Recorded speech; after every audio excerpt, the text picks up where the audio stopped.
That's the main look at the stories this morning. You find it very funny. Carol's got the weather, but What's the Sally's got the matter? giggles. I know they're asking men to stay covered up, but making them wear those Yeah, pretty, nice. I think they're pretty gorgeous. Medals. Yes, Yeah, very special. yes. Of course, they're not solid, just holes in them. Yeah, there's but there's holes in them, but I quite like that. Well, it adds an extra sort of artistic note, doesn't it? You never know, we might even get our hands on one at some point this summer. Why, what are you competing in? The three-legged race with you.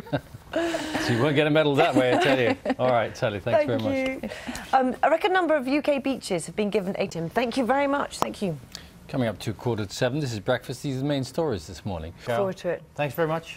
Thank you. This could be the week when wages start rising by more than the cost of living. Steph has more on this. Yes, morning to you both. We'll find out over the next couple of days when we get the inflation figures and also the wages figures. Inflation today, wages tomorrow.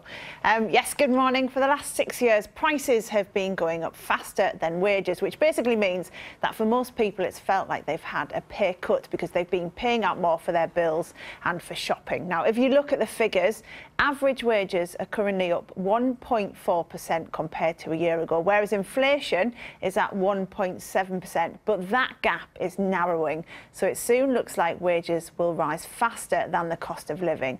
But do we feel better off? We asked people in Cardiff for you when things started. Well, later on this year, hopefully next year, but sooner, and I'll give it, no worries. OK, well, we've got that promise for your workers there. Thank you very much for your time this morning. That's it for me for now. Yes, I bet they were watching very closely. Yeah, any hint of the word pay rise? Thank you. Thanks very much.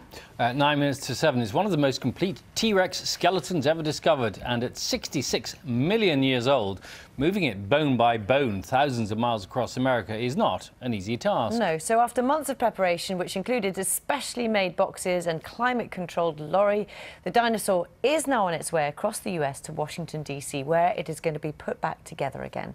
Jane O'Brien has the story. Own benefit. When it's sunny, you get terrible sunburn, didn't you?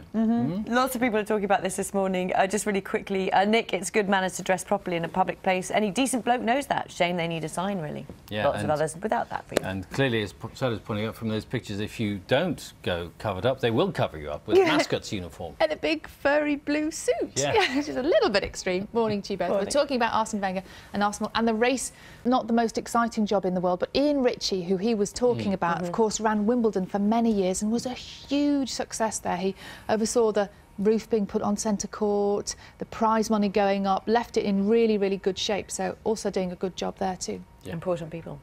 Thanks, Sam. It's easily done. You're abroad using your phone and perhaps you share some pictures on social media, perhaps you download a book or your favourite song, but it could end up costing you a fortune. Yeah, Katie Brown from Warwickshire did just that. She bought a Neil Diamond album on her mobile while she was in South Africa. When she got home, she discovered it had cost her more than £2,000. So the advice is to turn your phone's data roaming off when you're abroad, but if you don't, there are things in place aimed at preventing the costs from getting out of hand. So you are not on your normal contract anymore. So what do you do? So